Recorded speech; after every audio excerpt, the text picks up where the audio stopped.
to the Josh Johnson Show. I'm Josh Johnson, joined by my co-host and fellow stand-up comedian, Logan Nilsson. Logan, how you doing, buddy? I'm good, man. How are you? I'm tip-top. Great. Yeah, it's been... I'm happy for you. Yeah, I mean, I'm happy. Apparently, my neighbors are happy. They've been doing burnouts all day. Yeah, we'll see if it shows up in the audio, but it does sound like you're living next door to the fucking Daytona 500, the way... Yeah. It literally just sounded like race cars going in a circle. We all celebrate in different ways, I guess. We all...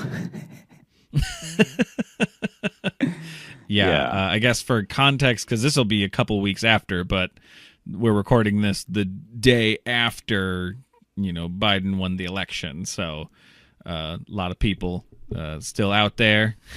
Yeah, still out there. Celebrating. Doing a lot of left turns, I guess. Yeah. When I first heard it, I thought the apartment was moving. Because the first ones were so loud. They were so right loud. Up front? They seemed everywhere. Right. It sounded like the car was in my apartment. And I think they started being out front, and then now they've moved to more like the side streets.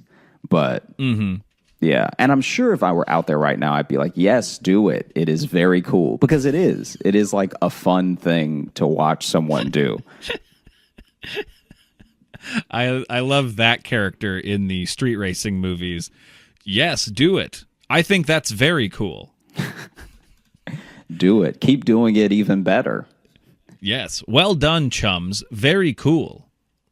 Matt, because here's the thing. I like it. Burn out, baby. I think it's very cool. What's funny to me, just in general about myself, is that I'm so scared to drive, but I'm not scared to fly at all. That is interesting. Yeah. But, well, I mean, I get, but I mean, you're not flying the plane yourself. Yeah. That makes sense. I guess if I was flying the plane, I would be very stressed out. Yeah, exactly. And I think why maybe, because do you get nervous when you're riding, when you're riding passenger to me? Is that nerve-wracking to you just being in a car? No, because I will here's the thing. This is the way I feel about cars, is that you're in a chair that could kill someone.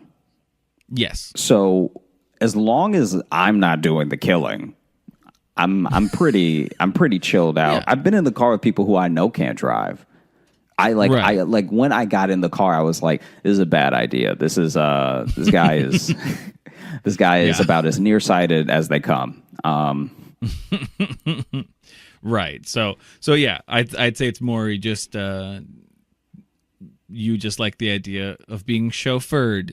You piece of shit. No, I mean, maybe, but I also think that there's just the level of responsibility and the level of probability that something bad will happen is just so much more likely in a car than it even is on a plane. Because if you think about it, it's like if you take 5 flights in an entire year, what's the likelihood that this flight is going down? Whereas if you drive every day, you're at least going to have some scares.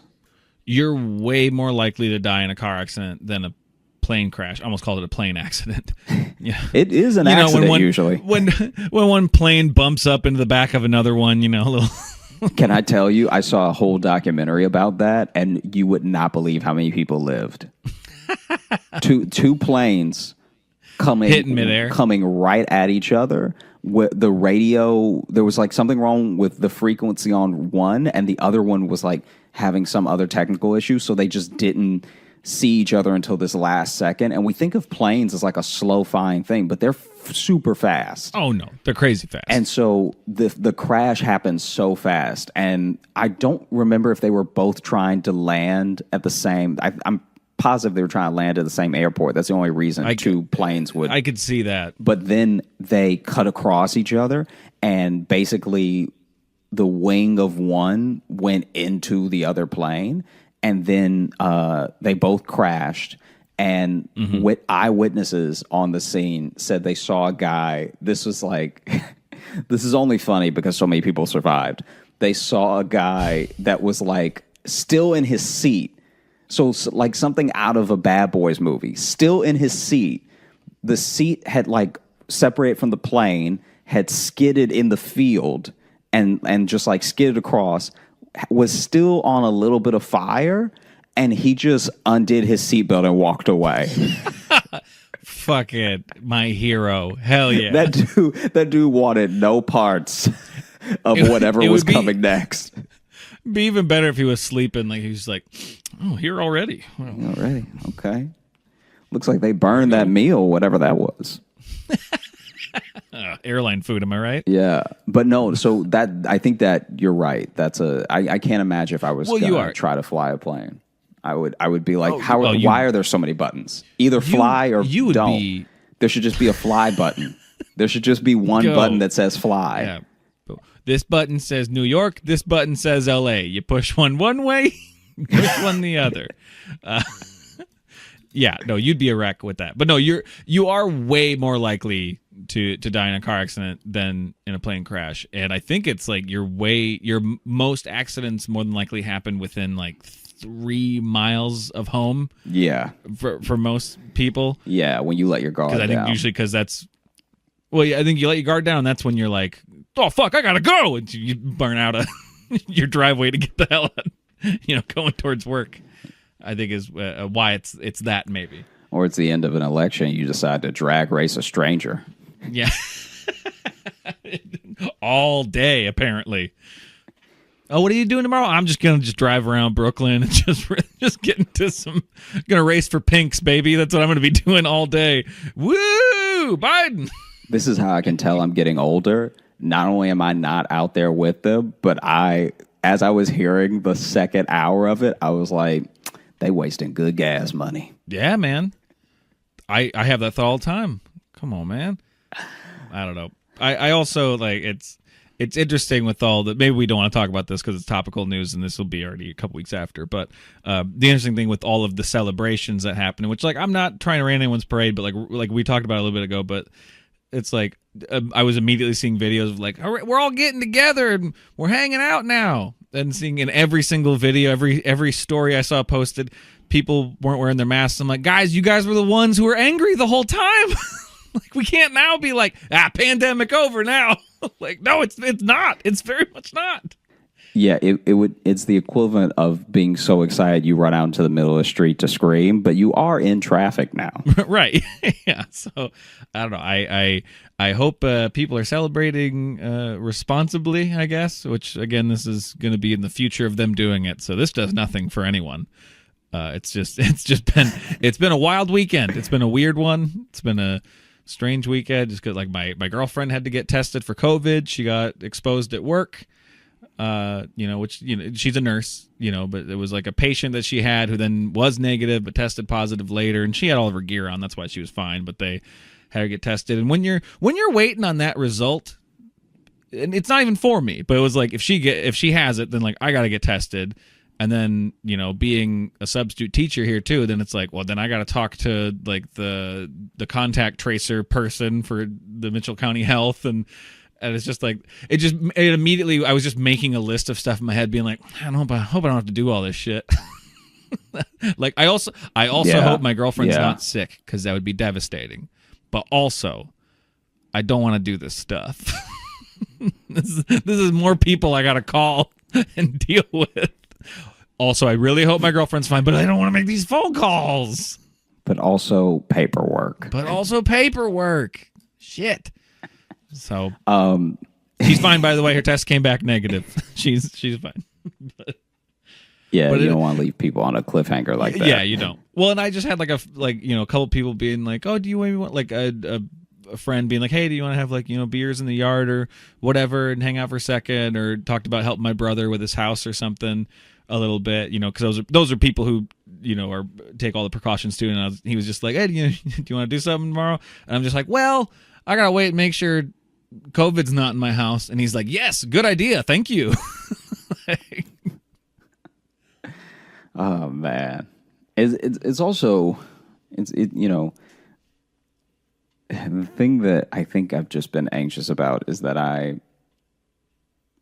to what you're saying, and to like what we were talking about before, I'm probably going to go home for Thanksgiving, which means I'll get on my first flight of the whole year. Yeah. And so it's just had me thinking about flights a lot, like just about the safety and just about like, man, you're daydreaming about flights. You're having these planes. Because I normally love to fly. I really do. You know, you buckle up for a movie that's not going to be that good, but it's free, so you don't have to stress about it. Yeah, I fell asleep during Star Wars Solo. One of my last flights. That's the last movie I watched in a plane was Solo. At the beginning of it was very bad. Then I fell asleep, woke up, and there was some cool shit happening. I'm like, hey, this movie got good while I was sleeping. While I was gone, y'all really turned this around.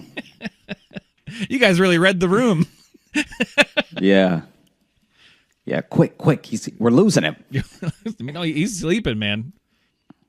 Get Donald Glover in here. Come on. Let's get... Yeah, we got him back.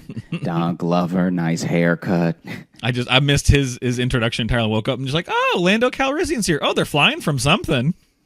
Neat. Yeah. Dude, so I don't know if you saw this. This is actually pretty old story overall. Mm-hmm. But there was this couple that was on a flight, and so this was back before the Face ID, right? When it was still just the finger, right? Just the fingerprint on the phone to unlock it. Oh, right. Okay. Right? If you wanted to have those extra. Until you said phone, I was like, Face ID for what? Yeah, no. I'm like, I've never had to scan anything to get on a flight. Like, yeah, like aside from my ticket. I'm just saying, like, this is how you know it was like a few years ago, right? Right. And yeah. So my man fell asleep, right? Mm-hmm. And his wife, while he's asleep, grabbed his phone, took his finger, and then unlocked his phone with his sleeping hand, right? Mm-hmm. And then when she unlocked the phone, she found everything. She found all the homegirls in there, found everything, and then she started beating his ass so hard they had to land the plane.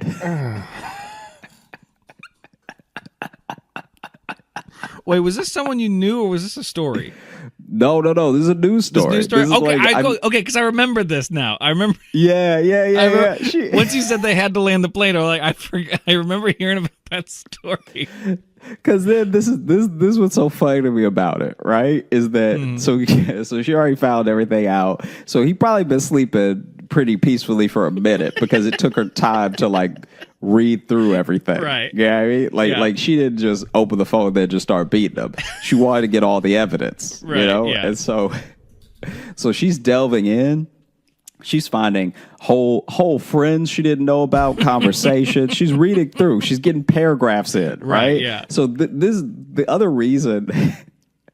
The other reason it makes me laugh is because like you as the dude don't know what she knows, right? But she is so angry that she's not even like playing the you know when you're just caught when someone's just caught you and so they ask you some leading questions so that you can tell on yourself. Yeah. She's not even doing that. It's doing the Columbo, just like so. One more thing. There's one more thing that I want to ask you about. Who's just waiting to catch Janice? you? Who is this Janice, and how do you know her? And so, she looks like a hoe, I just want to say. Columbo got all the receipts. Yeah. And so then, obviously there's not like a full-on transcript of what happened, but from the report that I saw, she basically woke him up by beating him, right? So then this dude is sleeping peacefully, and he just feels hands just slap it, right? Hi, honey. So just slap, and then questions in between the slapping. But he doesn't know, like, not only is he going to try to lie first, but he probably doesn't even know what she's talking about because he doesn't know that she knows. So now right. she's like, boom, slap. Who is Janice? And then he's like, huh? And then she's like, don't huh me, because in her mind, he's already lying. But he genuinely is coming out of sleep. So he's going huh as like, I'm waking up back from unconsciousness. My first thought is like, anytime I've fallen asleep on a plane and woken up, it takes a second to be like, where the fuck am I? So now add slapping to that. Yeah. Yeah. Now add slapping. Where am I? Who are you? What's happening? What year is it? Who's Janice? That's right. And from the report that I saw, not only did she have form, but he was also in the reports, really good form. She squared up. I mean, it didn't say she had good form. It just said that she was beating him handily. So the report just says she was winning. Yeah. Oh, easily. He wasn't even covering up well. He needs some lessons. Just some general boxing lessons about your guard, because she's breaking through the guard with uppercuts. All right. While seated in a plane aisle, that's incredibly difficult. Oh no. Was she above him? This is the best part. So then I was was she standing or was she sitting still in the seat next to him, or does she get up? No. Okay, not only has she hadn't got up yet. All right. Oh, okay. So that's the thing. So that is some good punches if she's able to really fuck him up seated next to him. That's an awkward way to hit. And I'm pretty sure she had like I don't have any evidence for this, but I'm pretty sure she had like fully planned it out how she was going to start. Like, it wasn't an emotional thing. She thought through, like every sentence she was reading, she was thinking through how she was going to beat this dude's ass. So I'm pretty sure she lowered the seat back table just to box him in a little bit more. All right. I like that, or I like the idea of her calmly putting it up in preparation for ass beating, of being like, oh well, hang on, I got to do this, and let me undo my seatbelt, and you're gonna need some help, so I'm gonna go ahead and call the attendant now, and then. That's it. That's exactly what I'm talking about. I feel like she calmly raised her seat back table and calmly lowered his, and just was setting up everything nicely, right? Put some coffee on it too. Probably turned his reading light on just so he'd be blinded. So then not only is she beating his ass, but he is in a window seat, so he's fully boxed in. Yeah. He can't get out. Yeah, and so then it's not like, no one really knows what's going on when any fight on a plane starts. Okay, so there's like a commotion, but he's not even like yelling like "stop hitting me" or anything yet, because he's just so out of it, right? And then he just wants to know if they're there yet. Yeah. So then finally, wouldn't that be great if it was like you start getting beat, but you've also landed, so you'll be able to get away soon. Nah, they were mid-flight. You're 10,000 feet stuck. Sorry, you're getting beat across 2 time zones. Yeah, you're about to join the 6 feet deep, mile high club. Not sure how that math works out, but it's not good for you. It's not good for you. Yeah, it's not going to be great. I think it ends with you being thrown off the plane. 6 feet deep, mile high club. And so she is like, she's like wailing on him, right? Right. And then I don't know if the flight attendant saw first or a passenger saw first, but then they like got involved, like, ma'am. You know what I mean? Because like the thing that's funny to me about stuff like this is that no matter how like trashy someone is behaving, someone at their job still has to say ma'am or sir. Yeah. Like, it always cracks me up. Like, it's like even Waffle House fights, I'll be like, sir, and then they start swinging. Then the employee starts fighting. Which I think it makes the punches more righteous if you say sir while doing it. It really, I don't know. It adds an extra level of stank to it. Just like, oh yeah, sir. Right? You know, it really. And so then the combination of respectful and disrespectful in one is a beautiful thing. Yeah. Because like this is my thing. So then people are kind of trying to get her off of him and everything, but like I don't know if she's just that strong or people are not quite trying to break the fight up good enough, because there's no way this is the thing. As someone who watches fights, I love martial arts. I watch UFC, everything. Yeah. Refs rarely have a problem breaking up a fight between two big guys.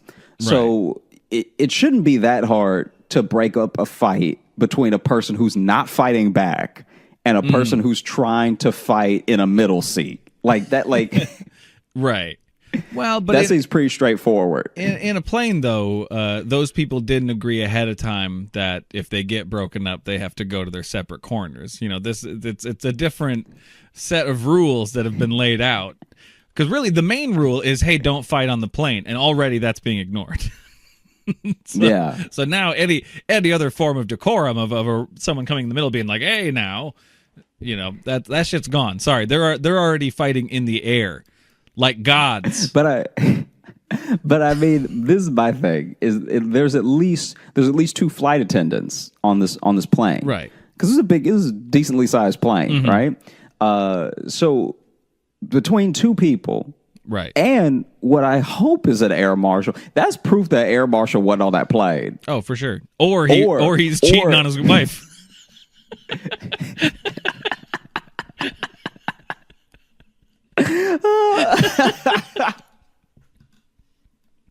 So then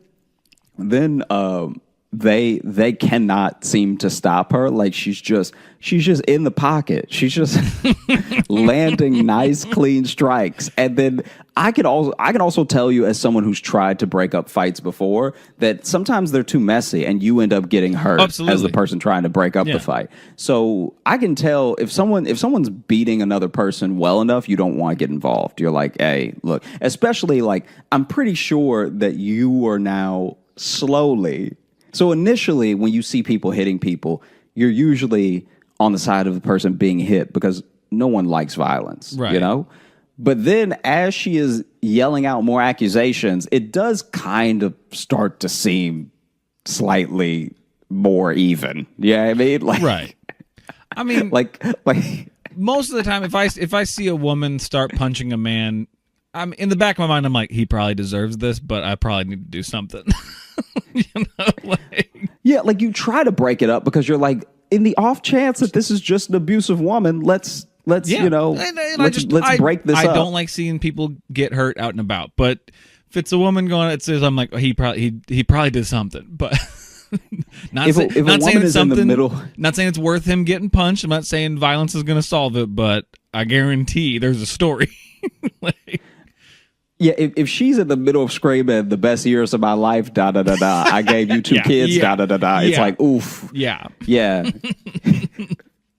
You start to be a little gentler with your declarations to stop. Like, oh no, ma'am, don't, please, don't do it. And so then they cannot get her off of him, and I guess they just tell the pilot. I guess someone stops trying to break up the fight and just runs to the cockpit and is like, hey, look, we have a situation. Yeah. I can't even pass out the snacks. All right. Listen, if we don't land this plane, she's going to bring us all down. She is going to use him to beat us. She's going to put a fist through one of the windows, and then this whole cabin's going to get depressurized. And so yeah, they landed, and I do remember almost certain she got arrested upon landing. Oh, it's like I thought you were saying she got arrested upon, and I'm like, that is not a phrase. That is not. No.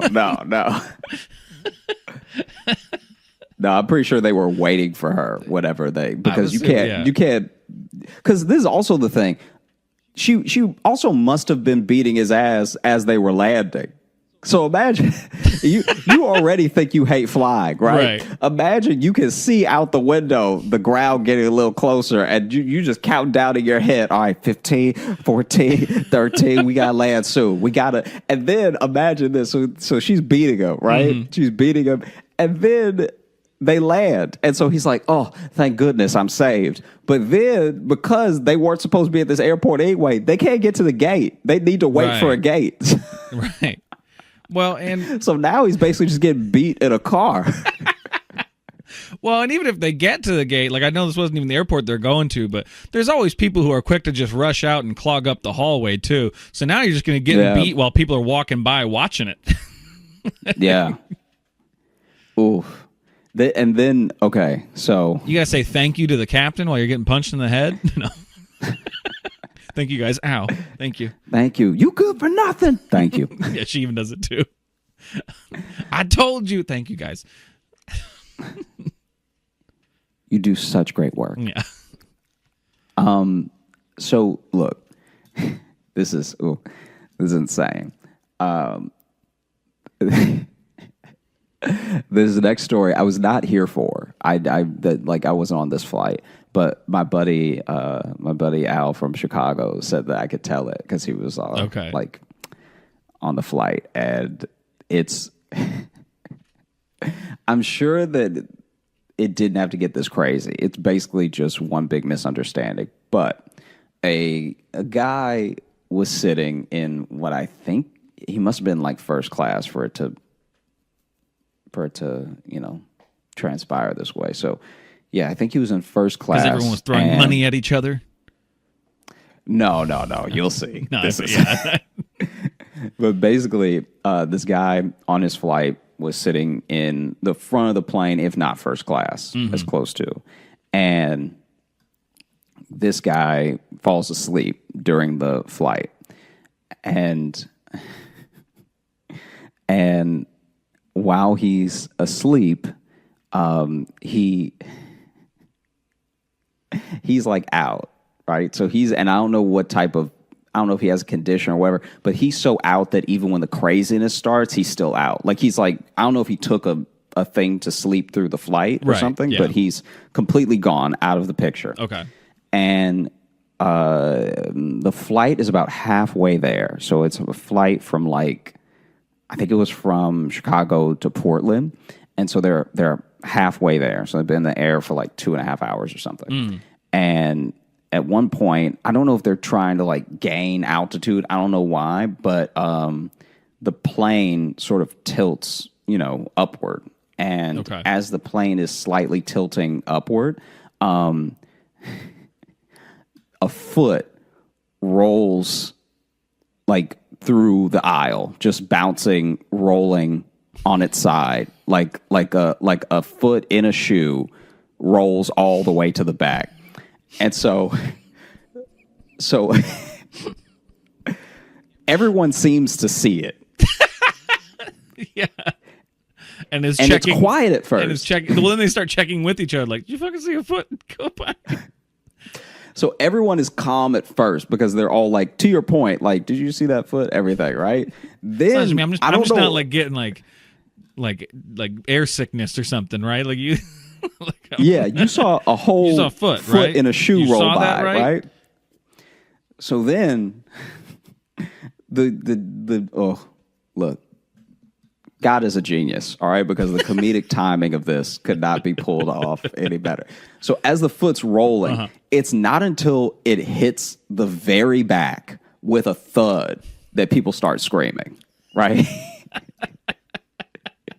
So this lady in the back that was probably next to the foot, and that's why she screamed. Because everyone else, it was just a moment. But for her, this is her life now. Well, and you can maybe convince yourself that maybe it's just a shoe. But when it's got the thud of a foot in it, yeah, that makes it more real. Oh, no. It's got foot in it. So then, okay, so then it plops next to her. She sees it, looks down, screams, right? So as she starts screaming, everyone else on the plane that saw it is like, yes, that must have been a foot. That was definitely a foot then. And so then they start screaming. Well, if you don't mind me, I will join in the hysteria. Right? So you know how the flight attendants usually, especially on like a fairly sized flight, they usually sit basically like in this back compartment where all the food and all this stuff is. So then the flight attendant comes forward from the back and is like looking for like everyone stay calm, what's happening, right? Steps on the foot. And then she looks down and goes, "Oh my God." And so then she's like, you can tell when someone's like trying to like compartmentalize all their feelings, but also be professional. So then she is like, is someone okay? Is someone missing a foot? Yeah. And so then like people kind of stop screaming now because now it's like, it's not like it's calmed down, but now at least someone is trying to take care of it. Right. And so like the woman that the foot was next to is still hysterical. But then like the flight attendant's like, is anyone like, is this a prank? Like what is this? This isn't funny. Like, is someone missing their foot? And then whole time this guy in the first class is still asleep. Mm-hmm. And I'm guessing finally, he's missing a foot. So then as she's like making these same like proclamations of like, you know, like, cause now she's like in that space, I guess, where she's gone from like scared herself to like a little like mad. And so then as she's walking to the plane, just repeating herself, she's like, yeah, this isn't funny. There can be serious consequences for like doing stuff like this on a plane. Like this isn't a joke or anything. Yeah. Is someone missing a foot? You can't travel with any fruit or vegetables or foots. You can't. We check that. You can't have it. That is overhead luggage at best. Yeah. All right. Yeah. Do you have any foot or vegetables to declare? So then, as she gets closer to the front, she ends up waking that guy up, and this guy goes, "My foot, my foot," which doesn't help. No, because it just sounds like someone's foot fell off. Yeah. Yeah, now people think his foot was taken from him or cut off or whatever. So now people start screaming again. Oh, Jesus.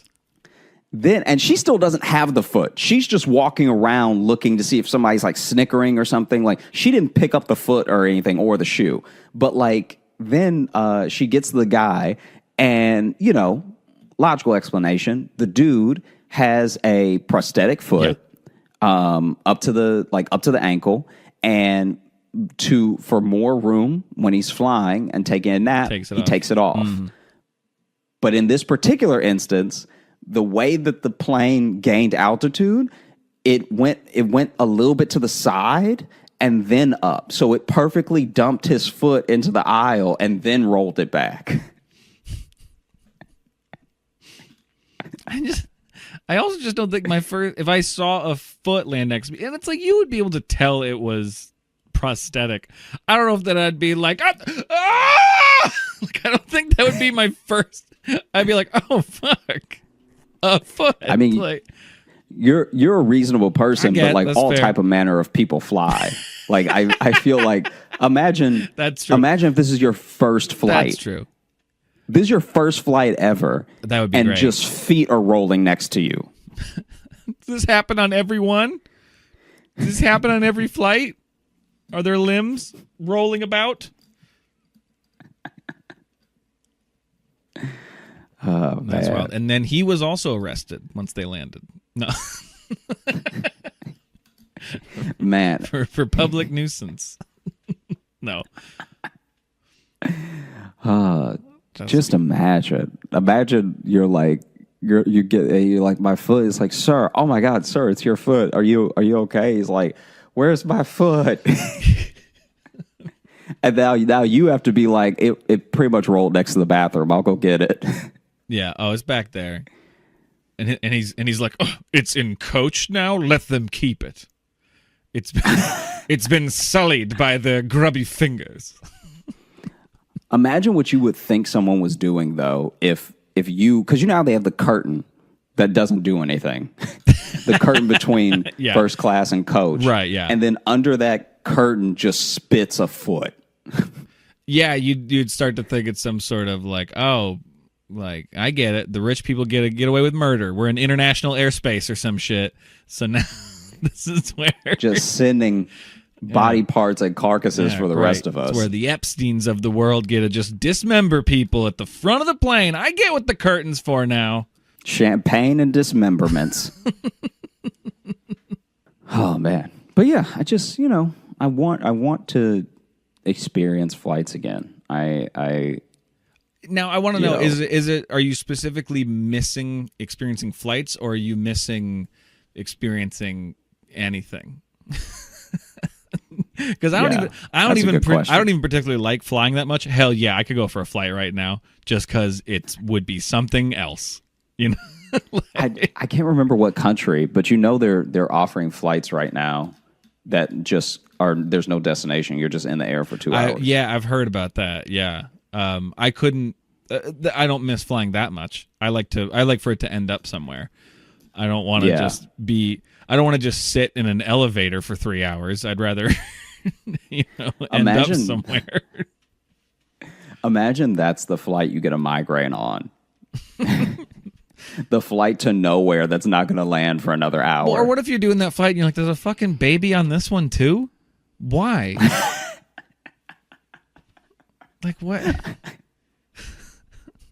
It's already a weird idea to like have to fly the baby anywhere, but to go nowhere, you brought the baby? That's so funny. I'm trying to sleep, and your baby is keeping me awake on my 2-hour flight back home from home. Yeah, I have some flight like credits still sitting because I was supposed to come to New York at the beginning of the year, right before. Remember, it was the week New York shut down in the initial pandemic stuff. But so I was going to come out and stay with you and our buddy Steve Malloy. I was going to come out for a bit, and then I remember you and Steve both called me being like, "Yeah, I don't know if now's a good time. It seems to be getting a little weird here with this whole coronavirus thing." And then it was like, I literally canceled. I was like, yeah, I'll push it back. And I delayed the flight. And then it was just like, oh, by the way, New York's closed. Don't come. Yeah. And I was like, okay, well, I chose that timing well, I guess. Yeah, this would actually be a very different podcast if you had come, because you probably would have had to stay. Probably would have been like living here the entire time. Yeah. Well, yeah, we would just be recording in person then. We wouldn't have to deal with with FaceTimes and stuff. Yeah, I don't know, but I think I still have those credits through next year, into like when I canceled it. So, if that ever becomes an option again, maybe I'll use it. But yeah, fuck, it keeps not looking that way. And it's embarrassing that Iowa, a very spread out state where it's very easy to not be near people, we're like one of the worst places in the nation right now. So I don't know. Like, it's the point of having all these cornfields between us if we're all just going to get together and touch mouths. Like, I don't understand it. That's what the Midwest gets for being so friendly. Yeah, it shouldn't be so easy to find each other in all these corn mazes that we have, but I don't know. Man, I think for me too, the movies when I was flying were like, I would try a movie that I would never watch on land in a flight. Oh yeah. Well, for me it was always like, oh, if I fall asleep during this, that's fine, because I don't normally do that if I'm watching something, at home. It's usually something I want to watch. But in a plane where it's like, well, I'm literally just passing time, so I don't really give a shit what this is. Mm-hmm. I am conscious though, just like, has this one got like sex in it? Because there's like people next to me, and like it's on the back of the seat. You're always... Yeah, so my thing is, especially on flights to Australia, which I've had a few now, and so those are long flights there, and how long sometimes is that shorter flight? Flights back. How is that from? Like 16 hours. Jesus. See, I've never done a flight like that, and Yeah. I think it's 16 from New York. It's actually only like, I think it's only like 12 from LA. Oh, is it? Okay. I think so, yeah. Because I always thought it was like Australia to LA was like one of the longest flights, but I suppose that makes sense. And when I fly to Australia, I get work done with movies. Oh, I'm like, yeah. oof. I watched Cabaret for the first time and the entire Pitch Perfect trilogy. I got off that plane singing. Yeah, man. Wow. What an interesting marathon to have. I mean, you also only have as many options as they give you unless you brought your own iPad. For sure. So like, yeah. I think Qantas just had a deal with somebody. With Anna Kendrick. I'm gonna be right back just because my computer's about to die. So I'm gonna. Motherfucker! I've told you to plug it in before we start. It's annoying to edit around. He always does. Yeah, I'm not gonna cut it out. This time I'm not gonna cut it out. I'm gonna let you guys know what I deal with.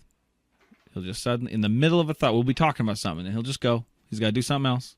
He's got to plug something in. He's got to take a call. He's got to go grab something.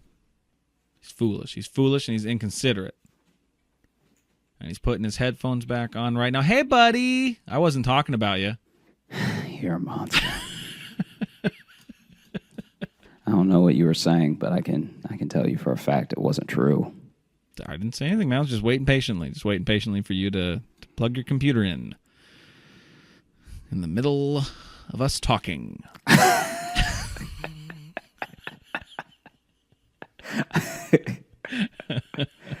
Oh, man. What? Say something. What? It's just, it's one of those things where...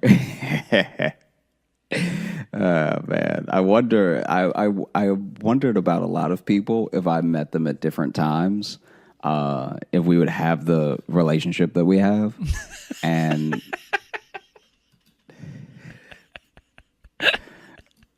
oh, you say? Are you thinking if we met now we wouldn't be friends? No, I don't think that. I actually wonder. I think there are certain people you can meet too early, though. Like, I can tell you that when I was in college, some of my best friends to this day, right? Mm-hmm. This still cracks me up. So, 3 of my best friends from college, when I met each of them, I did not like them. I did not like them at all. I like it was more than I just didn't like them. I like weirdly had a bone to pick with them. And then we got over it, and like 2 of us joined the same fraternity, and then the third one, like we all, I want there to come a day where we can all just chill again, because we all live in different places now. Like two of them are still in Louisiana, and one I think he's in Mississippi now or something, and I'm in New York, but it's crazy. And we've had a conversation about it. Like one of my really good friends, I remember when initially when I saw him, we had a class together. That's like how we met. Yeah. And it was like this orientation class or something. And I said, hey, because just trying to be friendly, make friends. Mm-hmm. I don't know anybody. He didn't seem to know anybody. He looked at me, and then he just turned away. And in my head, I was like, this bastard, I can't believe the nerve of a person to look at you and not acknowledge, because it was just a deadpan face. Mm-hmm. And then when he tells it from his perspective, he had been having a terrible day, right? Yeah. He had been having the worst day, and he was darting around looking for, I think somebody was supposed to bring him something.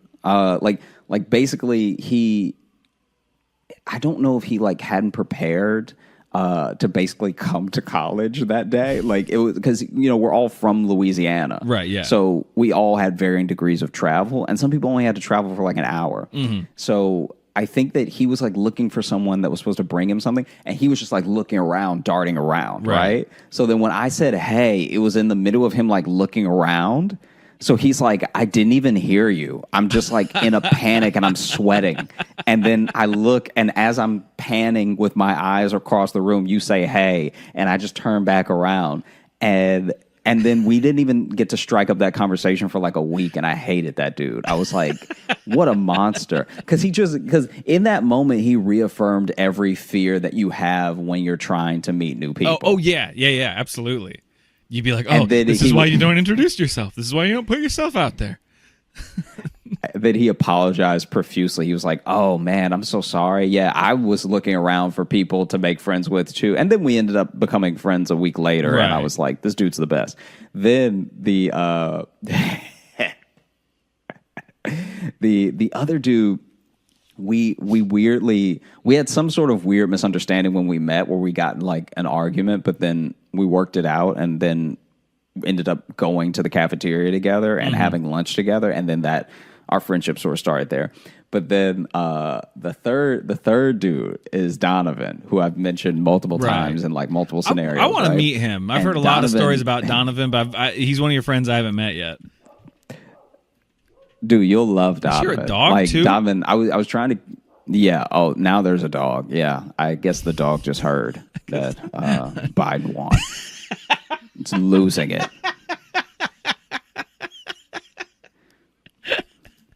I swear, between burnouts and dogs, we're gonna get this podcast recorded. Yeah, no, I'm getting a lot of fun Foley from your end of the recording. It's what it's like to be in Brooklyn. Yeah, but I just probably a dog chasing the cars. The dog's winning the street race. Yeah. So then, when it came to Tyler, who was like the like one of my first friends that I made, he was the one that we had lunch together and everything. And then I would go over to Tyler's room, and he was roommates with Donovan, right? Mm-hmm. And so Donovan and I did not vibe at first. It was really interesting how it played out, because in my head, Donovan was just like this, like I just projected so much onto him because Donovan is like so many things that I am not. So I was just like, this is a big dude thinks he's so cool and stuff, like all this stuff like this, right? Stuff that didn't even make sense. And then he thought that I was crazy. He thought I was like legit out of my mind. Right. And then because he also hung out with Tyler, because Tyler was his roommate, I would like just be talking or like telling stories the way that we talk, and I will like tell you a story, and he'll be like, this guy's, something's wrong with him. Something's not right. I don't like it. And this is the thing that turned him off of me. I think I could be wrong. I'll have to ask him about this, or maybe he'll text me how wrong I am if he listens to this episode. Yeah, does he listen? How good of a friend is he? Yeah, he listens. Support the show. Yeah. I'm just creating drama for no reason. Basically, there was a day where I was hanging out with Tyler and Donovan and everything, and earlier that day, I had seen, which is I've never seen it since. It's crazy.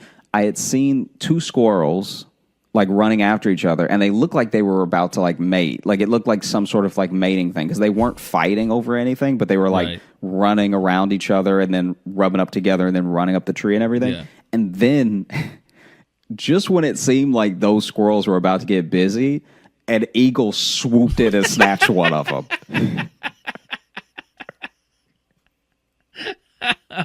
The ultimate cock block. Yeah. And so, and the squirrel was fighting, and it drew like a small crowd. Like there were 10 of us who were like, oh my gosh. Imagine as a human, you're about to fuck someone. You and another human, you guys are in the bedroom and you're ready to get busy, and then suddenly she gets killed by a tiger. That doesn't care about you. Doesn't care about you at all. The tiger just came and went for her. So it's going to take a few seconds. You're just going to go, whoa. Because I'm younger and I'm not as self-aware and probably a list of other things, I didn't tell that story the way I just told it to you. Right. I told it from the shell-shocked perspective of someone who just saw it happen. Okay. So then when I came to the lunch table, I sat down and I was like, Tyler or somebody was like, hey, man, how's your day going? What you been up to? Like, how are classes? And instead of addressing any of those questions, I just went, yeah, I saw 2 squirrels trying to bang, and then an eagle came out of nowhere. And I'm pretty sure one of them's dead. And the lunch table was silent. And I'm not self-aware enough to know that I've just like kind of ruined everyone's day. And so I'm just sitting there with like the reality of like what I witnessed. And Donovan is like, this guy, there's something wrong. I don't like it. This is bad. No. I'm trying to tell y'all now. If that was the only view I had of you, yeah, like that's how you write a character in a TV show that you want to have be off-putting. Is you have them walk up to a table and just rattle off some random not fun things. I definitely learned how to clear a room before I learned how to work a room. So and this is my that's good. This is my friend Josh. Did you know goat testicles are called Rocky Mountain oysters? Okay, well.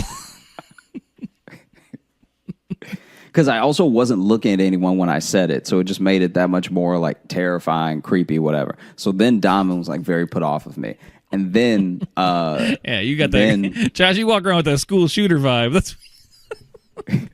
That's what you got going. And then I made it worse because he like, I don't know. I think he felt like because he thought I was crazy, he needed to be a little bit more like. I'm trying to think of how to put it. I think he felt like he needed to show he wasn't scared of me, which is already not necessary because he's like 6'4". Yeah, like he's a big dude. I'm not. I think he thought I would bite him or something because I'm not a big man. So like, I don't know why you would be scared of me. Well, someone who walks in with that energy though is probably into swords. Yeah, that's fair. So you gotta watch that kid. Yeah. So then basically there was one more instance where I did a crazy thing and then he matched me horribly. So I was alone with Donovan in Tyler's room because we were both waiting for Tyler to get back so we could go to a concert. Was it like a dorm? And yeah, it's a dorm, right? So because there was an apartment, but you guys decided to sit in his bedroom. No. It's a dorm. I'm just helping paint the scene, buddy. You're good. Yeah. And so basically, I shown up to Tyler's dorm room, and then Donovan answered, and he was like, "Oh yeah, Tyler's not here yet, but I guess if you want to wait for him, are you going to the concert too?" And I was like, "Yeah." He's like, "I guess if you want to wait for him, you can wait here." And so I sat down and waited, and then he was sitting on the bed. And then I don't know if he said something or he did something where I was like, I'm not going to let this dude intimidate me. All right? I'm going to do something crazy to show him I'm not scared of him. Okay, so this one you're doing on purpose. This one I did on purpose. The previous crazy was just you. This one, though, is an intent to be crazy. Okay. Yeah. So then Kanye's 808 Heartbreak had just come out, right? And I worked at the college radio station, so I got an early copy of it. Okay. So as I was listening to it, I played it loud and I sang this one lyric because I was like, all right, this will really get him, right? And it's the thing from Say You Will where Kanye's like, when I grab your neck, I touch your soul, right? And so then I like just sort of low sang that. And David just stared at me, and I stared at him, and I was like, I felt like I should have said something, like I should have said, like, "What's up?" Yeah, but like I didn't say anything. Then he was like, "You know what? I'm not gonna let this little dude intimidate me. All right, I'm tired of his crazy ass, and I'm gonna show him I'm not scared of him." So then we both get a text from Tyler, like, "Hey, I'm not coming back to the room. Just meet me there." So then we head out together. As we go to head out together, he's locking the door room, like he's locking his door. Yeah. And I'm like, ow. And he turns around. He's like, "What happened?" I was like, "Oh, I think a mosquito bit me or something." Because like I'm really itchy all of a sudden and everything. And he just looks around, eyes wide, darting, and then sees the mosquito and goes, "You hurt my friend!" And then he punched the wall as hard as he could. And then when he moved his hand, there was a dead mosquito on the wall. And I was like, "Oh yeah, I don't want these problems." That's terrifying. And now, months later, when we're actually all friends, like me, Eric, Tyler, Donovan, we had this conversation where I explained why I did what I did, and he explained why he did what he did, and it all made sense after that. No, it didn't.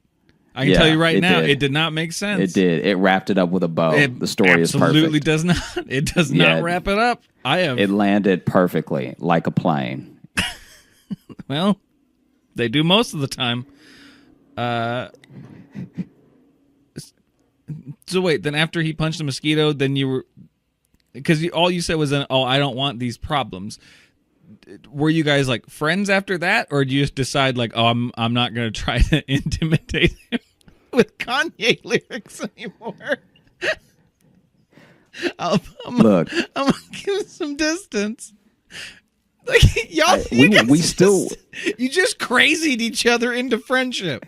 This is two people enacting Stockholm syndrome on each other. Like you guys held each other hostage with your separate crazy.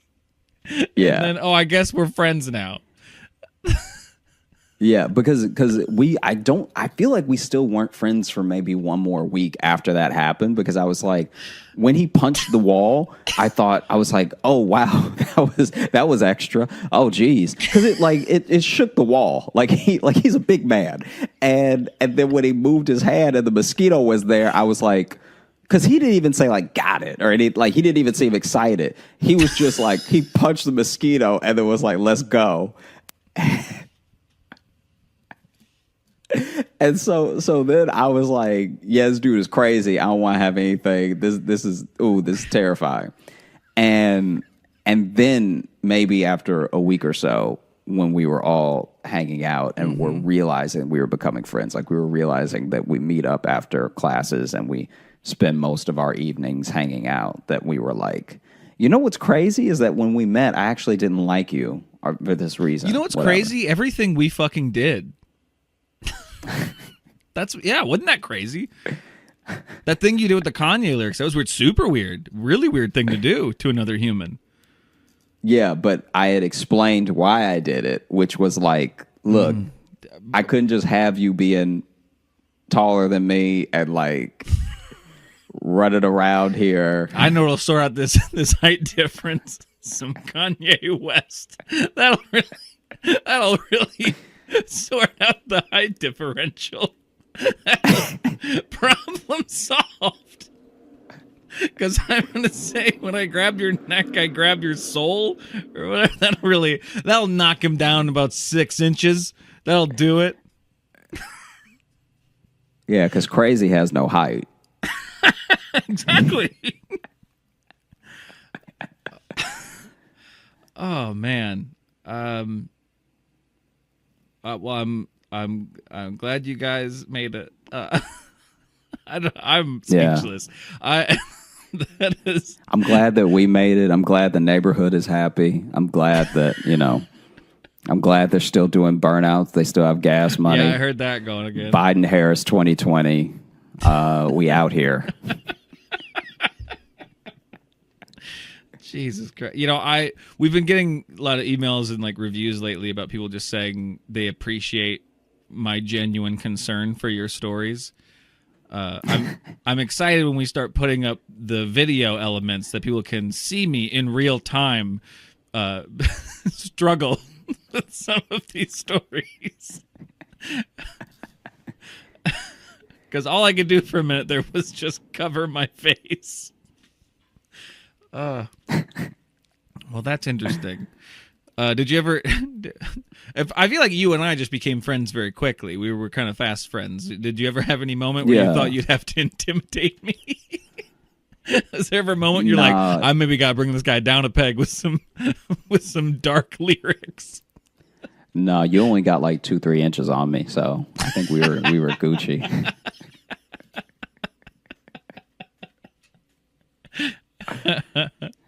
Fair enough. I feel like that's a primal thing. It's like I have to show this person I'm not scared of them, and I'm just gonna be crazy. No.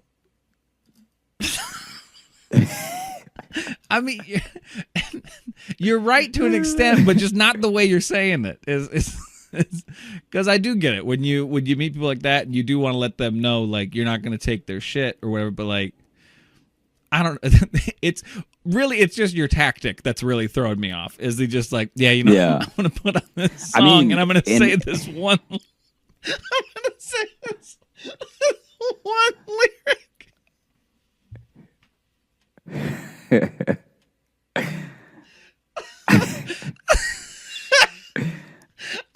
I'm gonna mutter a threatening song lyric to get his attention. As I'm sitting in his dorm, I'm going to go to his dorm room where he lives and feels safe, and I'm going to mutter a threatening song lyric to this guy just to let him know I'm not scared of him. So I should also point out that he actually hadn't done anything expressly intimidating until the mosquito thing, which is kind of after 2 of my things. So, in retrospect, he didn't do anything wrong. No, you came out swinging with Crazy Bud. The first Crazy was completely unintentional. I saw the thing and then I was shooken up by it. Yeah, that was you just had squirrel sex PTSD, so that's what happened there. The second it was like watching the documentary without David Attenborough. It's like nothing was cute about it, nothing was cool about it. It was just sex and murder.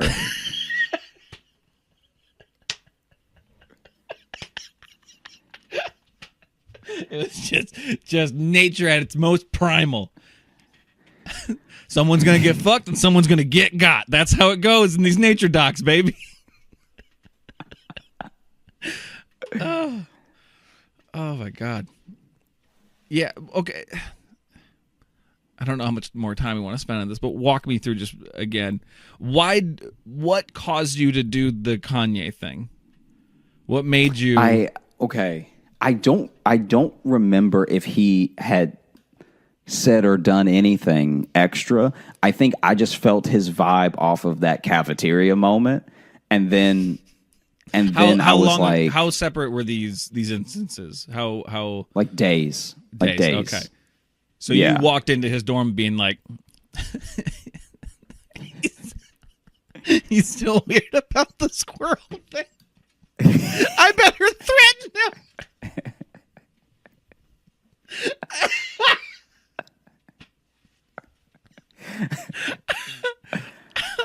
Oh, maybe I came off too strong before. I know what'll fix it.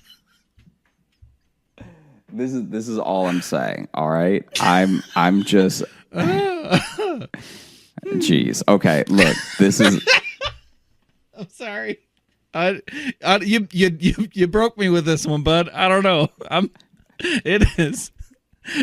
I was much like those guys racing around your block. This is just running circles in my brain, and it is continually fascinating me. So, look, I was coming from a place where I wasn't going to his dorm room in my mind. I was going to meet Tyler to go do something with Tyler that I didn't even know Donovan was also going to do. Right. So then I in my mind, I'm not just sitting in his room to intimidate him. I'm sitting in his room, and I'm like, all right, if we're going to keep both being around Tyler, then like we must fight for his love. Yeah, I mean, I can't have you sort of like treat me like I'm crazy. So let me be so crazy you won't say anything. Right. And that's what I did. And then when he punched that mosquito, the fact that he actually killed that mosquito was like, I still think about that. Yeah. Because that's accuracy on top of like just good hand-eye coordination and strength, and like he hit it hard. Like he hit it too hard. He also said to the mosquito, "You hurt my friend." So yeah. Now I'm imagining a situation where Donovan had decided you were his friend and he was going to protect you. And then you showed up and were like, well, grab your neck. Grab your soul. I didn't think about that till afterwards, though. Like it isn't until retrospect sets in that you realize how long you've actually been friends with your friends. Right. Like I like with you and I feel like we became fast friends. Like I feel like within 2 weeks I was like going over to your place, and like Maddie knew me, and we would like go to Mike's together. You know what I mean? Maddie's my dog.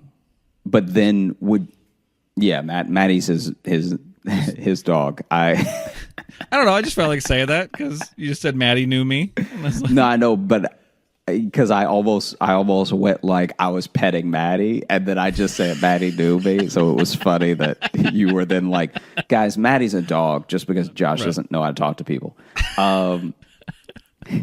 But yeah, like, so I think that with Donovan, Eric, Tyler, we all became faster friends than it felt like in that year. But looking back to like the freshman year of college now, I'm like, oh, we were friends in no time. But those moments, like just when you're in it, those moments feel like an eternity. It's like you're at this new place and especially, you don't know anybody. The moments feel longer too when you take the time to just openly threaten each other. That really elongates that elongates a moment. When you turn just a simple hangout into fucking high noon, it really it makes things feel longer. I will say that, yeah. Yeah. I mean, I can see that. Yeah. So, wow. Like I said, Donovan didn't do anything wrong. Listen, bud, my reactions have not been about what Donovan did. That is not what I've been hung up on. I am casting no stones at Donovan. I have been completely hung up on the insane man muttering threatening lyrics at somebody just because he's getting a vibe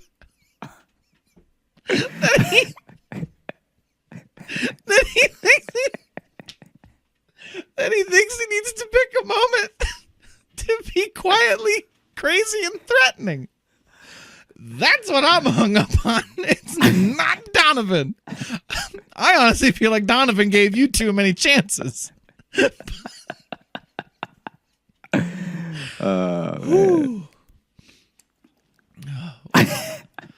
Well, we're over an hour. Do you? God, you're fucking weird. I love you to death. You're so fucking weird. Oh, you're great. Okay. If there wasn't a copyright on it, I'd sing the lyric right now, but, I don't want those problems. Mm-hmm. Yeah, and Kanye's not president now, so he's got time to track people down. So.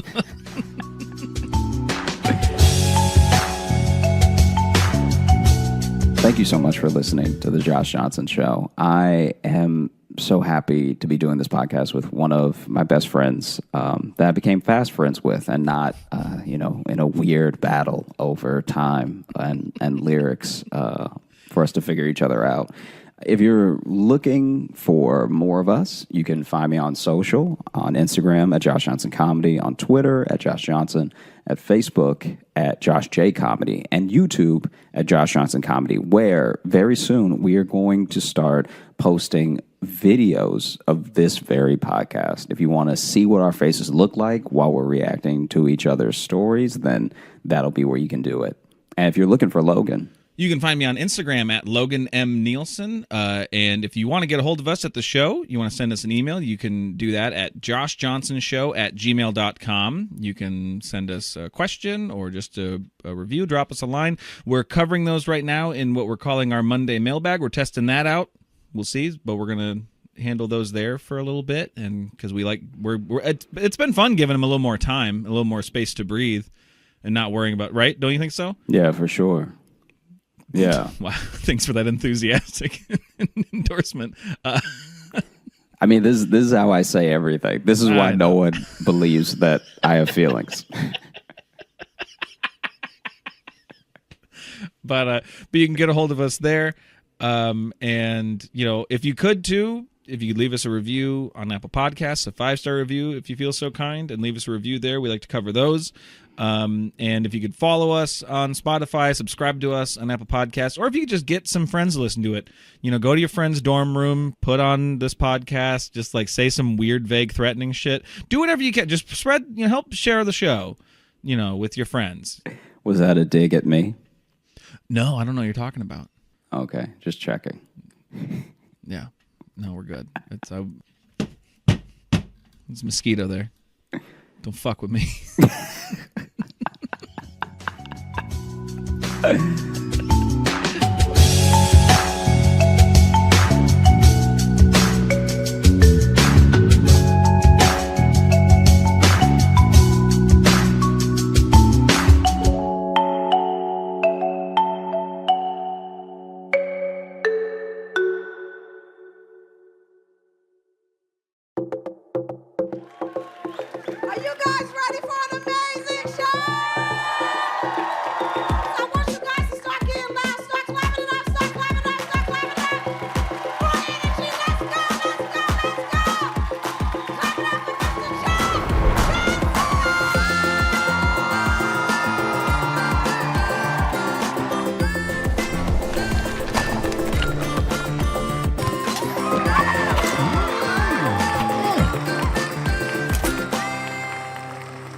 So tomorrow we tape the set that's like the sort of New York set. So I'm doing, obviously, jokes I've been doing on the road and stuff, but a little bit more stuff that's like Brooklyn-centric and everything. I remember early on, when I was living here, I got to do a showcase, and then I got to open for somebody at the Bell House. So we sold out both shows, which is like, I know it's not crazy for like, any successful comedian is like, okay, you sold some tickets, so what? But just for me, it's like this whole week of like, we sold out Talia Hall in Chicago, and that's where I started. And then that's the most tickets I've ever sold. I don't know, I'm just like really excited about that, because I think that as much as you don't want to get caught up in any sort of like money, fame, whatever, it's just proof that what I'm doing people are resonating with. And so that feels really special. So tomorrow we're doing 2 shows at the Bell House, and I don't know, I'm like a kid, man. I'm really excited. And it's because I've lived in New York so long, I feel like I'm doing it now for like my friends, and yeah, I just get to show what I've been working on in a way that still feels like pretty personal, Wow. I love y'all. Thank you so much for being here. This is like... I've been living in Brooklyn for a long time, but I grew up in Louisiana. Nah. This is the thing, when you tell people that you grew up in Louisiana, whether you're at a party or a show, there's always somebody that's like, oh my gosh, I love New Orleans. And then I have to be like, yeah, that's not where I said I was from. Now, don't get me wrong, New Orleans is the best part. It's just the whole state around that city. You know what I mean? New Orleans to Louisiana is if you have the most beautiful blue eye, but your whole face is fucked up. Like, it's... didn't say I was from a good part. And I was broke while I lived there, too. And when you're poor in a place that's already terrible, you're just more aware that you're there. You know, I was very present in my situation. I knew if I moved, it was going to be on foot, you know? And it's weird because sometimes you'll just be talking about your life. You'll tell someone that you grew up poor. And it starts a weird pissing contest you didn't mean to get into with anybody. You'll be talking about your life. I grew up poor. And they'll be like, oh, you think that's poor? Like, I'm not saying you weren't poor. I'm saying I was also being poor, all right? And they'll be like, I had a favorite flavor of dirt. And it's like, okay, all right. That's sad. That's sad. I'm not saying you weren't being poor over there. I'm just saying I was also poor over there. There's plenty of poverty to go around. I don't know if you've heard. Things are pretty bad for a lot of people. Just to give you an indication of how broke my neighborhood was, when I was little, my neighborhood was so poor that the church closed. If you understand the gravity of that situation, just imagine God being like, I ain't got it, all right? I don't know what to tell you. This is a bad neighborhood. I'm leaving, all right? I'm not dying again.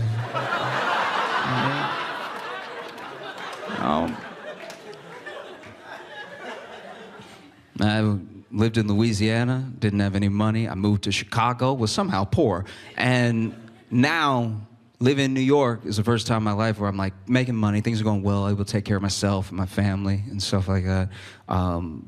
But it's crazy because all those years I had no money. And the first year I had any money, they taxed me like I always had money. That's pretty fucked up, isn't it? Like, I just got, you can't give me like a leap year or something to make sure this sticks? I did the thing you're supposed to do. I pulled myself up over imaginary bootstraps people are always talking about. And as I'm edging my way up the cliff of poverty, the government is staying at the top like, we would like most of that money, please. Boop. And look, don't get me wrong, I grew up the beneficiary of tax programs. I have no problem paying my fair share of taxes. I just don't like the way that we have to pay taxes. Just tell me what I owe. Like, send me a bill. Don't make me count. This is their job, and if I do it bad enough, I go to jail. That sounds fucking insane. Because I owe whatever you say I owe, so just tell me what I owe. Because then when you get the number wrong, you get a letter from the IRS the next year where they're like, hey, you're actually off by like $2,000. So you know!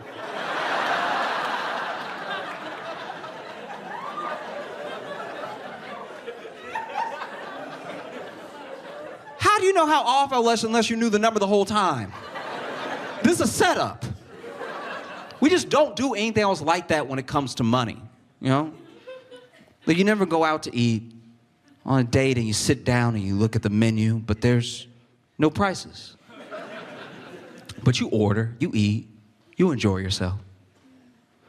But then at the end of the meal, the server doesn't just walk up to you like, so,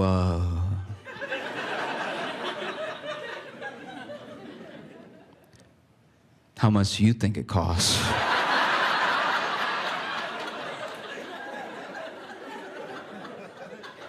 Don't worry, I'll wait. Oh, and by the way, if you guess wrong, there is an officer waiting outside. Like, it's insanity. It's just crazy in a country like this, right? In a country with this much of a wealth gap, this much of a general income gap, where your financial well-being is left completely up to you with very little financial education to go out into the world with. It's crazy in a country like that, we still have game shows. That doesn't feel weird to anybody else that every night hundreds of people are getting on live national television to win life-changing amounts of money, and they lose and they still clap. That's the most Black Mirror shit we do. How is no one cursed on a game show yet? You went from $80,000 to zero. How has no one ever just looked down and been like, fuck?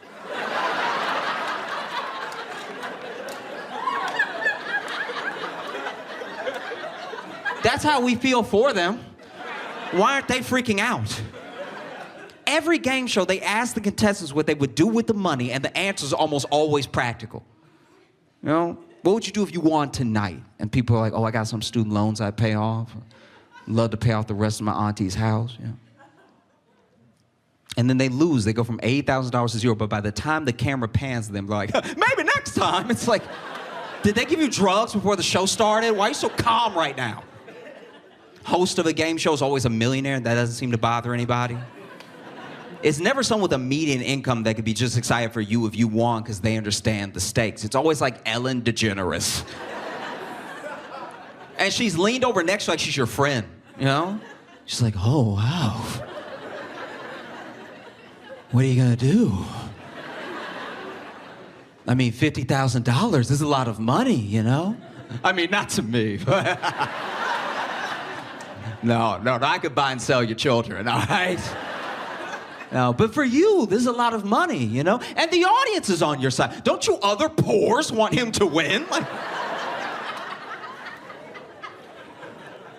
we live in an almost cashless society. You use your card for everything. You might use Apple Pay for the rest. And yet, when people are desperate enough, they'll still rob a convenience store or a bank, just get their hands some quick cash to feel like they have a chance. How has no one robbed a game show yet? If I was on Wheel of Fortune and I was in dire straits and I went from $100,000 to 0, I think I'd just be like, I'm sorry, Pat.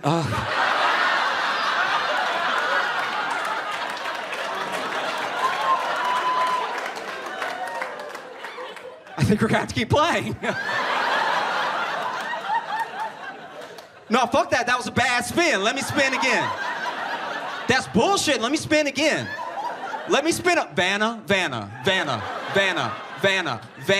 If you move, I will blow your head off, all right? I can touch the screens myself. You think Howie Mandel is strapped? He's not. Go to Deal or No Deal with a fucking gun and be like, open all of them. How about that?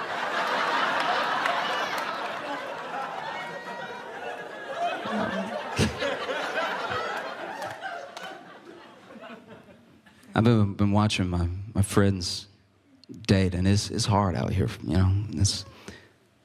It's tough for people, especially because we're not kind to each other. Like, it's terrifying to be vulnerable when you know people are just ruthless, you know?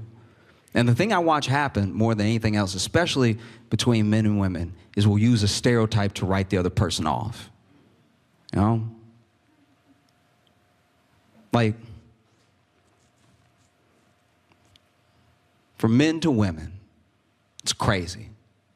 It's like, oh, listen to her, she crazy as hell, crazy ass. And then for women to men, it's creepy. Oh, listen to him, he a creep, creepy ass, creepy as hell. You know? I'm not saying those two things don't exist. I'm just saying the threshold to be those two things is incredibly low. Like, in order for a woman to be crazy, all she has to do is have a feeling, all right? Any feeling. It could be positive. She could be laughing. You're like, nah, it's crazy as hell. I don't like that. I don't want that type of laughter in my life. No, thank you. And all a dude has to do to be creepy is age. That's it. Bro, just be you and 60. Just keep living your life, but be 60. Someone will be like, like... I can't tell you how many times I've been out with a girlfriend. She's like, look at that creep sitting by himself at the bar. I'm like... Yeah, it sounds like he's not bothering anyone. Like... Let that dude be 60 somewhere. Because what I don't like about it is that it's almost always covering up a thing. It's a thing you don't want to say. So you say the thing that's a stereotype to get people on your side. You know? Like, is she crazy? Is she really crazy? Or did you just get caught? So it is like half the time you were doing something you weren't supposed to be doing, and she caught you, and now in the face of facts and evidence and good points, all you have left is try to make her question reality, you know? That's why dudes be up here like, she believe everything she see with her eyes. She crazy as fuck. Like, I can't deal with this type. I didn't sign up for this. Like, Just because she saw me do it, she gonna be like, you did it. This bitch crazy as hell. I can't. Is he creepy? Is he truly creepy? Or is he just ugly? Like, when are we gonna start being honest? I get it, he has a crush on you, and it's sweet, but when he looks at you, his eyes don't go in the same direction, and it's upsetting. But we can't just add a whole personality trait. Did we learn nothing from The Hunchback of Notre Dame? An entire Disney movie dedicated to this exact situation. Quasimodo wasn't creepy, heart of gold, but he was fucked up looking. We can all admit it. And he laid his feelings out for Esmeralda. Esmeralda did her damnedest. She really did. Quasimodo told her how he felt, and Esmeralda was like, ooh. Quasi, look, he a knight. Okay, this might be my only chance to get out the hood, all right? You understand. Which is honestly Esmeralda's loss, you know? It really is, because you know Quasimodo was packing, all right? He had to be. Nobody walks like that doesn't have a hog, all right? That whole movie that it was up here doing this shit, like... Nah, he was slinging pipe, okay? And he was strong enough to ring the bell by himself. He would have split Esmeralda in two. She wasn't ready. She wasn't ready. I mean, the name of the tour has like so many different meanings. Like, there's the 15 aspect of like trying to release 15 minutes every week. There was the, you know, the sort of freshman is like a renewal thing. Like, this is my first year doing stuff the way that I've been doing it. But I still feel like so new.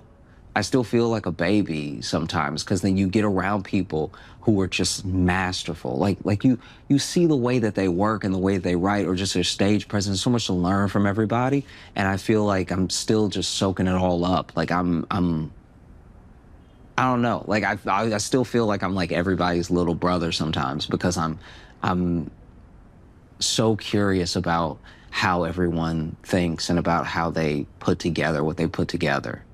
Watching people be so much more centered than you even know how to be, that's fascinating. And then watching someone take over with their stage presence in a way that's like magic, you know?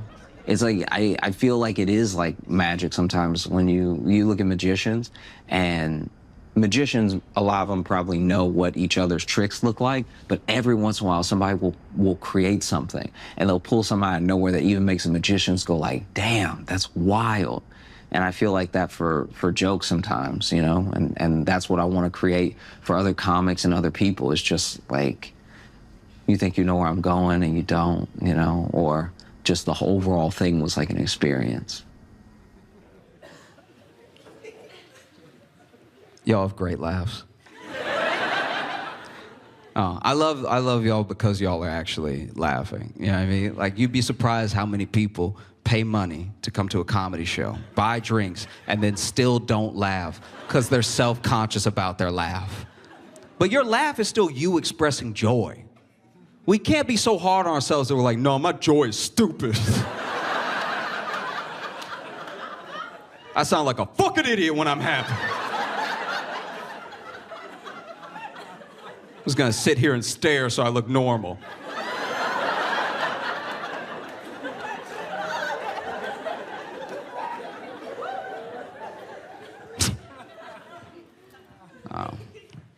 In the entire time that I've been doing comedy, I've honestly only ever heard one weird laugh. I was doing this show in Amsterdam, and there was a guy, center, dead center. I don't even remember what I said that got him so good. But this dude went to laugh, and I'm not even kidding. This is a perfect impression of his laugh. He went,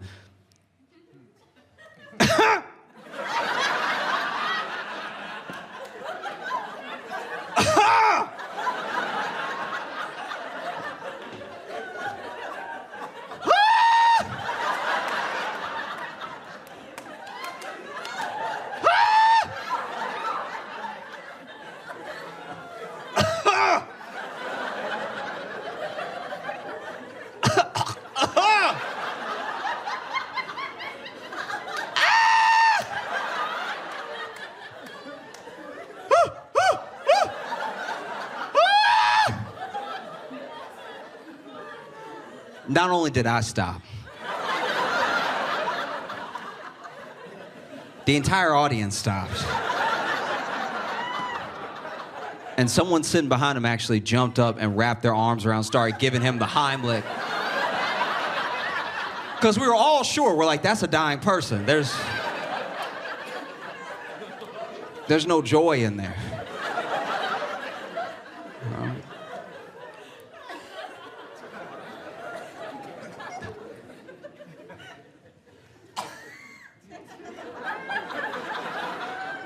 I'm not gonna lie, I had a flashback just then. Like that.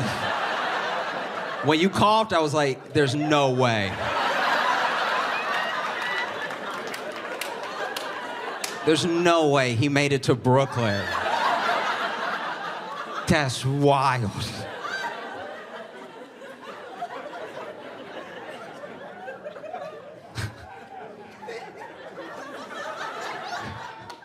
Logan and I actually met in Chicago, and we did a few shows together before we started really hanging out and everything.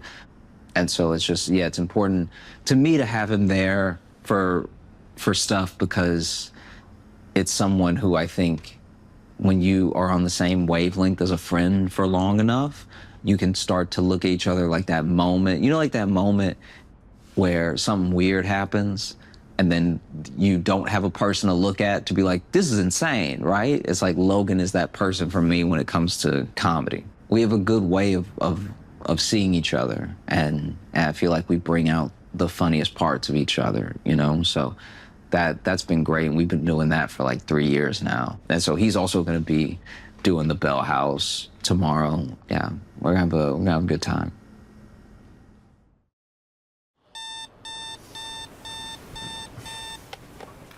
I slept pretty well. I had that sleep where you fall asleep and then you wake up in a panic, thinking it's been maybe 10 minutes and it was all night, which I think is good sleep, even though you woke up like screaming. Drinking some white tea, it's apparently even better for you than green tea. And I haven't had it in a while, but I need lots of energy tonight because we have 2 shows at the Bell House. We sold them both out. So I just want to make sure it's a good show for everyone. And I'd be lying if I said I wasn't a little, there's a hair in here. Feel free to cut this. I don't want people knowing I drink hairy tea. I mean, it's not a foreign hair. It's not like a hair that's like not from this house, It's recognizable. Now it's and this thing is like $16 or something. So I can't waste this cup. It's dry leaves.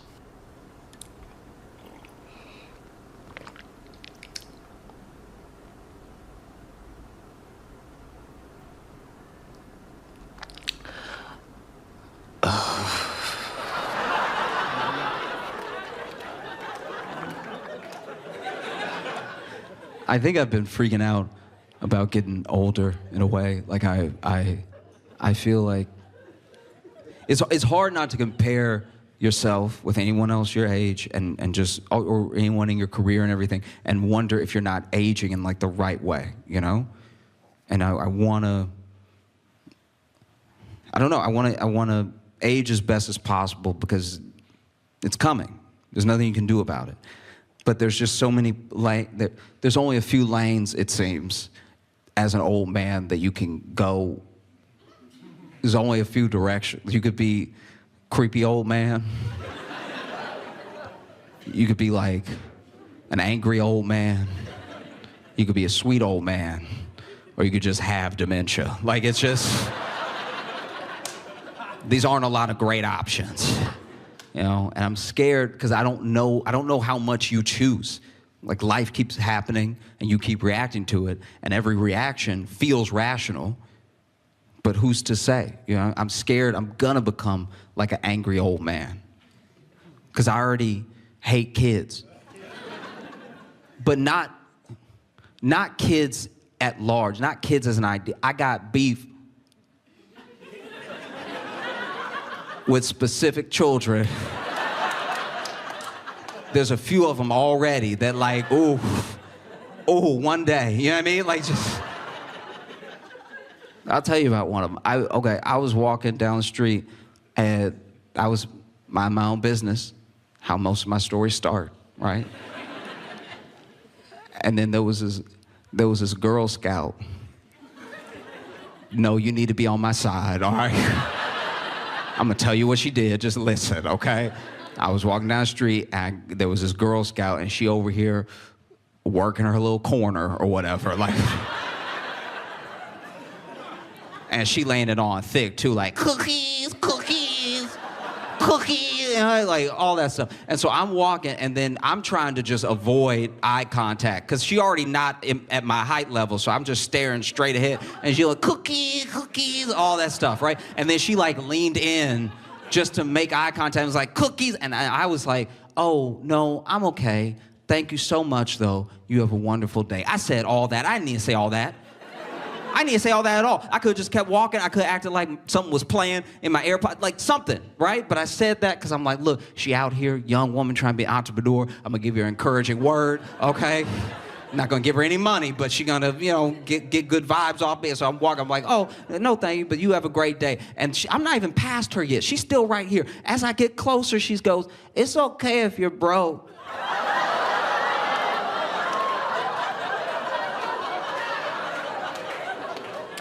What? What? Who? What do you do next? Do you know what I mean? This is crazy. This is just, and so that I shouldn't have stopped.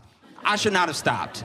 I should have just kept going about my day. But now I'm like level with, and I stopped. I was like, excuse me, and she goes, it's okay if you're broke. She said it again. That's the Bronx. Like that's something specific in a person to say that I'm closer to you now. That's crazy. You're out here by yourself. Where are your parents? You're out here selling cookies on the corner talking shit. That's so insane. And it's like, what do you do next? I can't just be out here yelling at this. I can't just be a grown black man out here on the street yelling at a little girl holding cookies. Fox News would have a fucking field day if I'm just out here, they get a still of me like, she's holding the cookies like this. New York Post, black man strikes again. That's... No, what do you do? So I hit her with everything that felt like within the parameters of polite conversation to do. I told her, I was like, Santa ain't real, all right? No, because she was gonna find out anyway. And with a little girl like this, Santa ain't coming anyway. So like, let me just... I'm like, Tooth Fairy ain't real, Easter Bunny ain't real. And she was like, I know. And you don't have any real money. And I left because what do you do? So I left, but I was like, I'm gonna go home, and I'm gonna pray, all right? I'm gonna pray against this little girl. Lord, just keep it that same size her whole life. Just.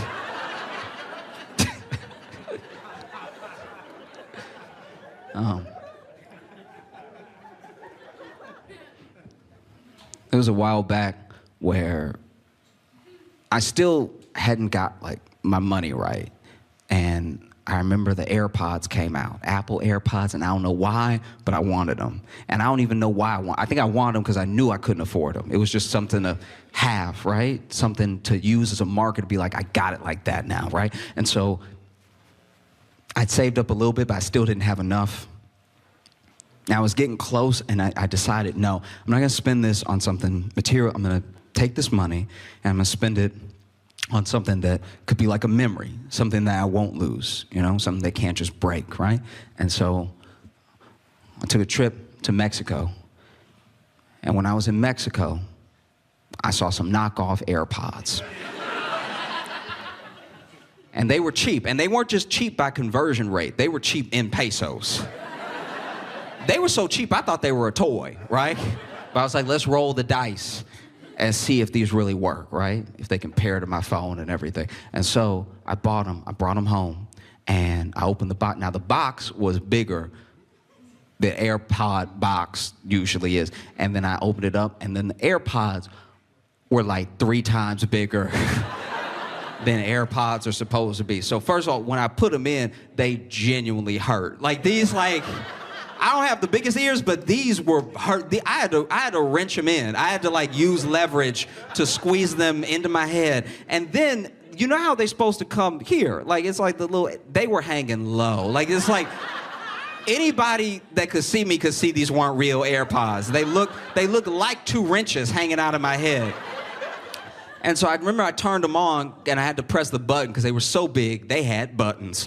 All right, so I pressed the button and it didn't even make a technology sound. It wasn't like, it was like, immediately. And I don't know if this is related, but as soon as I turned them on, my balls hurt. I don't know if that's part of it, but I turned them on and it was like, and like, immediately. And so I turned them on, and then while I had them on, my mom called me. And I've never used any sort of listening device that could connect to Bluetooth where somebody called you and sounded like they were behind you. Like, I hit the button to answer the call. I was like, ding, ding, and then, because you had the ding, ding, and then I hit the ding, ding, and then I was like, hey, Mom, and she was like, hey, how you doing? I was like, oh. And I tried it. I tried it for 3 weeks. 3 weeks, every day, I was like, it's not gonna hurt tomorrow. Kept putting them in my head, kept wrenching them in. It took 3 wrenches to get them in. It was like, doom, doom, doom, and they both be in, and like, and like, every day for 3 weeks, right? And then finally, I had to hang it up. I was like, you know what? If you want something, you gotta get the real thing, you know? You gotta get the genuine product. And so I went ahead, I put them up, stopped using them, saved up my money, got some real AirPods. But then the real AirPods, they didn't fit in my ear because I had stretched it so much. And my right one snapped back a little bit, but my left one's still loose. Like, my ear ussy is not tight at all. It's loose as hell.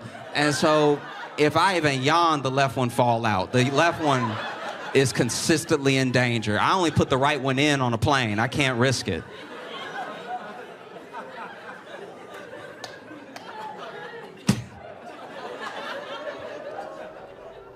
So conveniently, I just happened to have the cue cards from when I did Tonight Show. Our next guest can be seen at the Helium Comedy Club. Oh yeah, I was doing the clubs that week. And Josh Johnson, see him at the Helium Comedy Club in St. Louis, November 2nd and 3rd. Please welcome the very funny Josh Johnson!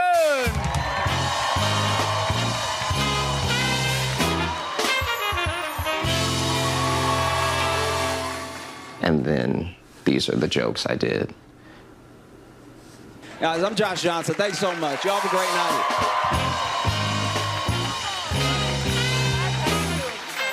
We'll be right back. Josh Johnson! So we are on our way to the Bell House right now. It's finally happening. We're about to get ready for the show. Yeah, still pretty, I don't know, still pretty, like, nervous in a sense, because I'm a little, this is very unprofessional of me, but I'm a little unsure of exactly what I want to do as far as, like, I've got the set, but then joke to joke, I'm like wondering if little middle pieces need to be there and stuff like that. So it's like still just tinkering with it in my head and stuff. And there's nothing that I think is gonna bomb. And I think that is most of what doing comedy is like. Everything that I'm gonna do tonight, I think works. So if it doesn't, that will be news to me. I have this one that I'm really excited to do because it's like, I've done it a couple times before, but it's about someone that I know and how she did ayahuasca for the first time. And yeah. I've been doing my best to read more, and there's a thing I've been thinking about all year, about how back in the earliest civilizations, if someone wanted to seek a higher self, they always sought some sort of deity. There was a god that them and their tribe